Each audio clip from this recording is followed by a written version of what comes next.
بسم اللہ الرحمن الرحیم۔ میں ہوں ڈاکٹر جی ایم چودھری اور میں اپنے پروگرام کے ساتھ آپ کی خدمت میں حاضر ہوں۔ آج جناب میں ایک پاکستان کا ایک جو بہت مشکل سوال ہے اور جو پاکستان میں سیاست کی نظر ہوا ہے اس پر کچھ اہم قسم کی معلومات آپ کو فراہم کروں گا۔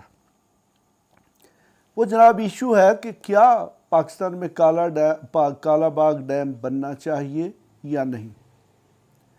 یقیناً آپ نے کالا باغ ڈیم کا نام سنا ہوگا، ایٹ لیسٹ آپ نے کالا باغ جو ہے اس کا نام سنا ہوگا۔ یہ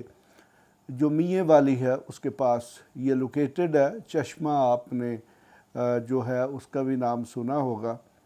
تو یہ جو کالا باغ ڈیم ہے جی، یہ پاکستان کا جو سب سے پرانا جو پلان ڈیم ہے پاکستان بننے کے بعد، یہ وہ ہے۔ یعنی کہ 1952-53 یعنی کہ 1952-53 میں اس پر کام شروع ہوا۔ یہ دریائے سندھ پر واقع ہے اور اس کا مین اس وقت ٹارگٹ یہ تھا کہ یہاں پر پانی کو بند کر کے وہاں پر ایک ایریگیشن ڈیم بنایا جائے گا جس میں لیک بنے گی،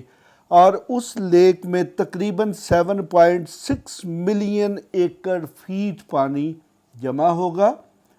اور یہ اتنی بڑی پانی کی مقدار ہے کہ جو کہ ہمارے 4 صوبوں کو مل سکتا ہے، یا ایٹ لیسٹ 3 صوبوں کو مل سکتا ہے۔ یعنی کہ اس میں پنجاب ہے، اس میں خیبر پختونخوا ہے، اس میں بلوچستان ہے اور اس میں سندھ ہے۔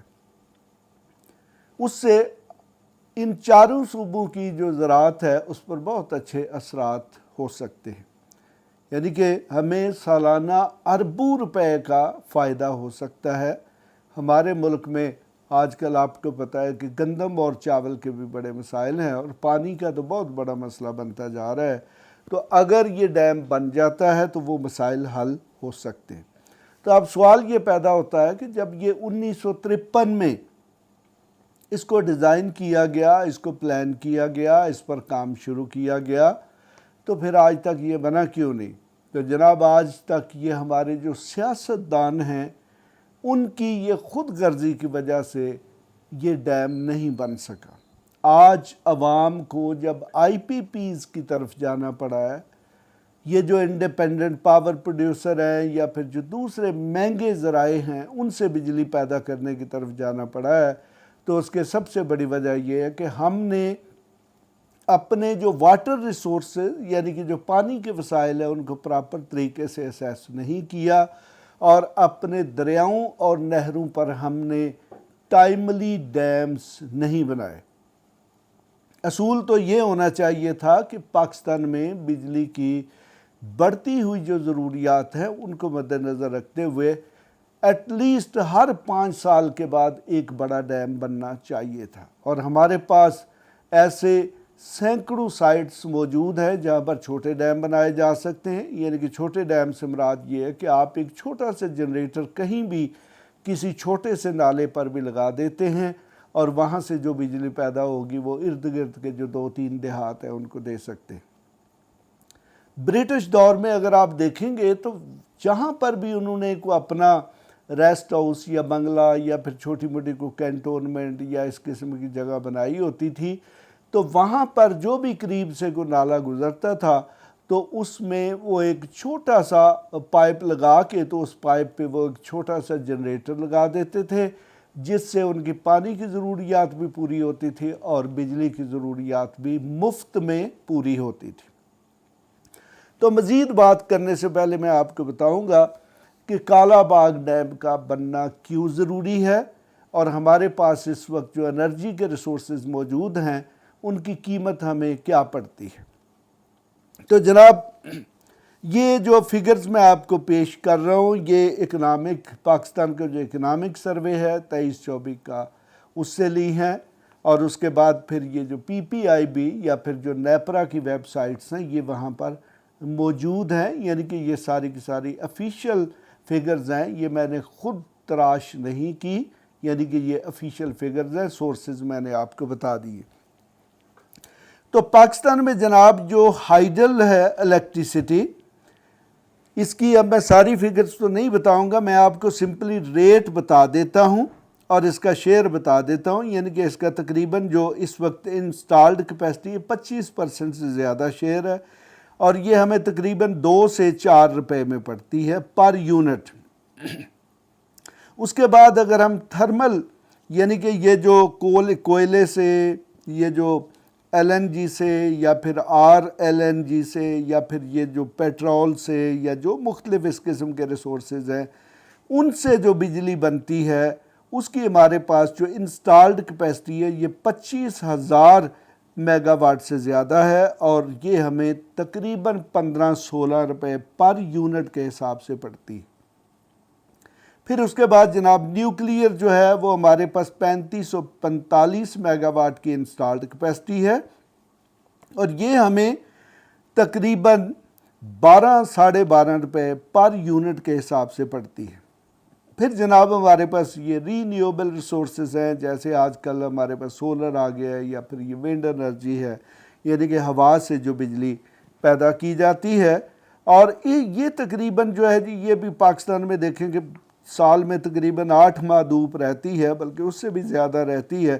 تو ہم بہت زیادہ سولر بجلی یعنی کہ مفت میں بجلی بنا سکتے ہیں۔ اور اسی طرح ہمارے بہت سارے علاقے ہیں جہاں پر بڑی تیز ہوائیں چلتی ہیں، اور وہاں پر اگر آپ ونڈ ٹربائنز لگاتے تو ان سے بھی بہت زیادہ بجلی پیدا کی جا سکتی ہے، یا کم از کم لوکل یعنی کہ مقامی ضروریات کو پورا کیا جا سکتا ہے، اور اس کی جو کاسٹ ہے وہ بھی تقریباً 4-5 روپے یونٹ کے حساب سے پڑتی ہے۔ تو اب جناب سوال یہ پیدا ہوتا ہے کہ جب پانی کی بجلی ہمیں 2 روپے سے لے کر 4-5 روپے میں ملتی ہے، تو پھر ہم 15-20 روپے والی بجلی جو ہے وہ کیوں پیدا کریں، اور وہ بھی پھر ڈالروں میں لیں، اور اس کی قیمت پر جب ہم ٹیکس لگاتے ہیں تو وہ 50-60 روپے پر یونٹ تک چلی جاتی ہے،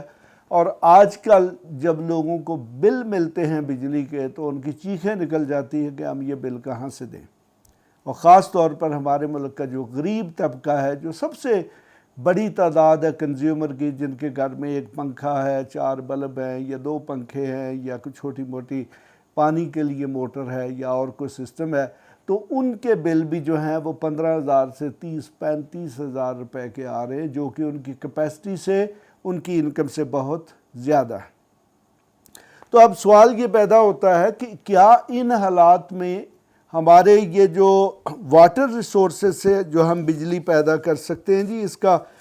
بہت زیادہ پوٹینشیل ہے، یعنی کہ یہ آپ کو میں کچھ فگرز دے دیتا ہوں کہ ہمارے پاس ریسورسز کتنے ہیں۔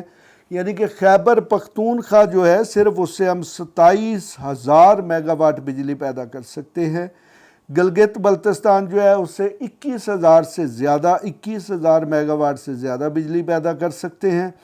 پنجاب سے تقریباً ہم یہ 7,000 میگا واٹ سے زیادہ بجلی پیدا کر سکتے ہیں۔ آزاد جموں اینڈ کشمیر جو ہے اس سے ہم 8,000 میگا واٹ سے زیادہ بجلی پیدا کر سکتے ہیں۔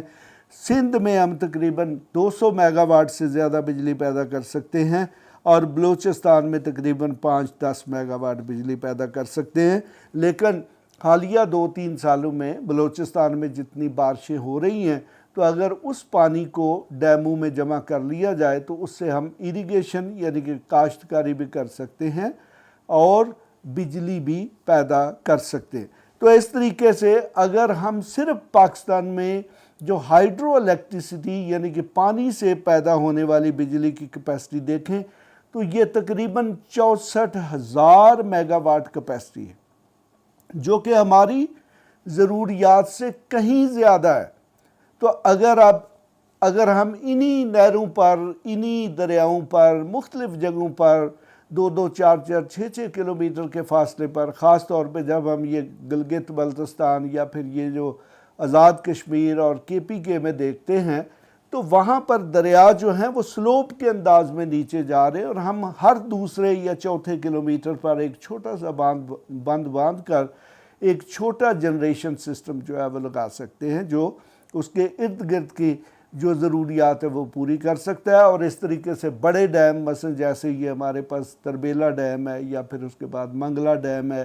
یا اور وارسک ڈیم یا کچھ اور بڑے ڈیم پلان کیے جا رہے ہیں، تو ان کی بجلی مکمل طور پر جو ہے وہ بچ سکتی ہے، جو کہ نیشنل گریڈ کے ذریعے سندھ اور پھر پنجاب یا پھر جو بھی ہمارے بڑے بڑے انڈسٹریل علاقے ہیں ان کو دی جا سکتی ہیں۔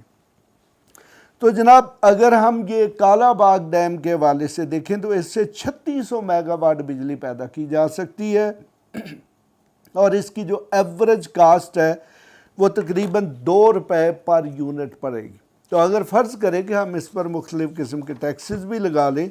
تو وہ تمام ٹیکسز لگانے کے بعد جو ہمیں بجلی کی قیمت ہے وہ یہی 15-20 روپے یونٹ پڑ جائے گی۔ تو اگر یہ ریٹ ہو تو یہ عوام کے لیے قابل برداشت ریٹ ہے، یعنی کہ عوام اس کو برداشت کر سکتے ہیں۔ تو اب میں آپ کو بتاتا ہوں کہ یہ جو کالا باغ ڈیم ہے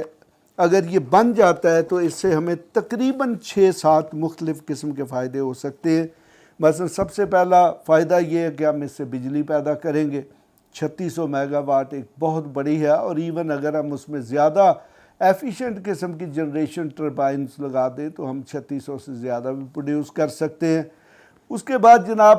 وہاں پہ جو ہماری ریزروائر یعنی کہ ڈیم ہے اس میں جو پانی جمع ہوگا اس کو ہم نہروں کے ذریعے ایریگیشن یعنی کہ کاشتکاری کے لیے، آب پاشی کے لیے استعمال کر سکتے ہیں۔ اس کے بعد جناب جب یہ ڈیم بنے گا اپنی فل ہائٹ کے ساتھ تو پھر اوپر سے جو پانی ہے جو یکدم بارشیں ہوتی ہے اور نیچے فلڈنگ کرتا ہے سندھ میں جا کے، تو ان فلڈز کو بھی روکا جا سکتا ہے۔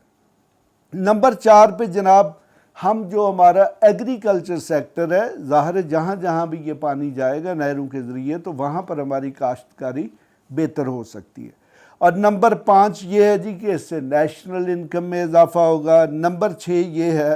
کہ یہ ہماری جو جناب اعلیٰ جی ڈی پی ہے اس میں بہت زیادہ اضافہ کرے گا۔ تو یہاں پہ میں آپ کو ایک اور ایسٹیمیٹ بھی دے دوں کہ ہماری جو زرعی زمینیں ہیں وہ مختلف صوبوں میں کتنی اس سے سیراب ہوں گی، یعنی کہ ان کی آب پاشی کی جا سکے گی۔ یعنی کہ خیبر پختونخوا میں تقریباً 6 سے 8 لاکھ ایکڑ، پنجاب میں تقریباً 7 لاکھ ایکڑ، سندھ میں تقریباً یہ جو خریف کی ساری کراپ ہے اس کو پانی دیا جا سکے گا، بلوچستان میں تقریباً 51,000 ایکڑ جو ہے اس کو پانی دیا جا سکتا ہے، اور صرف پانی کی مد میں جو کیلکولیشن ہے وہ تقریباً 20 ارب روپے سے لے کر 50 ارب روپے کا پاکستان کو فائدہ ہو سکتا ہے۔ تو اس طریقے سے میرا مقصد آپ کو یہ بتانا تھا کہ آج کل جس شخص کے ہاتھ میں بھی بل آتا ہے بجلی کا تو اسے یقیناً کالا باغ ڈیم یا پھر وہ ہائیڈرو الیکٹریسٹی یعنی کہ پانی سے پیدا ہونے والی سستی بجلی ہے وہ یاد آ جاتی ہے کہ جب نہ تو لوگ گھروں کے بلب بند کرتے تھے، نہ پنکھے بند کرتے تھے، اور ایون سردیوں میں جو ہیٹر ہے وہ استعمال کرتے تھے مختلف پرپسز کے لیے، کھانا پکانے کے لیے، چونکہ بجلی اتنی سستی تھی۔ تو اب تو جناب وہ دن آنے والے ہیں کہ آپ اگر بجلی کا جو سوئچ ہے کسی بتی کا، کسی بلب کا، کسی ایل ای ڈی کا، کسی پنکھے کا، اس کو بھی ہاتھ لگائیں گے تو تب بھی آپ کو بل آ جائے گا۔ تو بہرحال آپ دیکھتے ہیں کہ ہمارے ہاں 12-12 14-14 گھنٹے اور دیہاتوں میں 18-18 گھنٹے لوڈ شیڈنگ ہوتی ہے، لیکن بل پورے کا پورا آتا ہے۔ تو جناب اس چیز کا حل ایک ہی چیز ہے، سب سے پہلے ہمیں اب مجبوراً جو کالا باغ ڈیم ہے اس پر کنسنسس کرنا پڑے گا اور اس کو وار فوٹنگ بیسس پر یعنی کہ جنگی بنیادوں پر اس کو تعمیر کرنا پڑے گا۔ اگر 4-5 سال کا ٹائم ہے تو ہمیں اسے 2-3 سال میں مکمل کرنا پڑے گا۔ اور اسی طرح ہمارے پاس سینکڑوں ایسی جگہیں ہیں کہ جہاں پر چھوٹے ڈیمز بن سکتے ہیں، تو ان کو بھی فوری طور پر پلان کرنا ہوگا، اور وہ کمیشن مافیا والے جو ٹھیکیدار ہیں ان کے علاوہ تعمیر کرنی چاہیے۔ اور میں سمجھتا ہوں کہ اس میں پاکستان آرمی کی جو انجینئرنگ سروسز ہے ان کی خدمات کو بھی استعمال کیا جا سکتا ہے، کیونکہ ان کے پاس جو مشینری ہے، اب جنگ تو ظاہر نہیں ہونی، تو ان کے پاس بڑی جدید قسم کی مشینری ہے، تو اس مشینری کو بغیر کسی ٹینڈر کے ایک قومی خدمت کے طور پر استعمال کیا جا سکتا ہے۔ اور وہ ڈیم جو سالوں میں بننے ہیں اور جن میں ٹھیکیداروں نے کمیشنیں لینی ہے اور گھٹیا مٹیریل استعمال کرنا ہے، ان میں اچھی کوالٹی کے ڈیمز جو ہیں وہ بنائے جا سکتے ہیں اور ملک کو بہت زیادہ فائدہ پہنچایا جا سکتا ہے۔ تو اس لیے میری اسیسمنٹ یہ ہے کہ اب وقت آ چکا ہے کہ ہمیں یا ہمارے جو لیڈر ہیں ان کو اپنے سیاسی اختلافات کو نظر انداز کرتے ہوئے کالا باغ ڈیم جو ہے اس کے آپشن کی طرف جانا پڑے گا۔ اب یہ عوام کی مجبوری ہو چکی ہے، یا پھر عوام کو اب ان لیڈروں کو مجبور کرنا چاہیے کہ وہ کالا باغ ڈیم اور جو باقی جو پانی کے وسائل جو ہیں ان کو استعمال کرتے ہوئے مزید زیادہ سے زیادہ ڈیمز جو ہیں ان کو بنائیں۔ اس کے ساتھ ہی میں اجازت چاہوں گا۔ خدا حافظ۔ ایسی مزید ویڈیوز دیکھنے کے لیے ہمارے چینل کو سبسکرائب کر لیں اور بیل آئیکن کو آن کر لیں تاکہ آپ کو ہر نئی آنے والی ویڈیو کا نوٹیفیکیشن ملتا رہے۔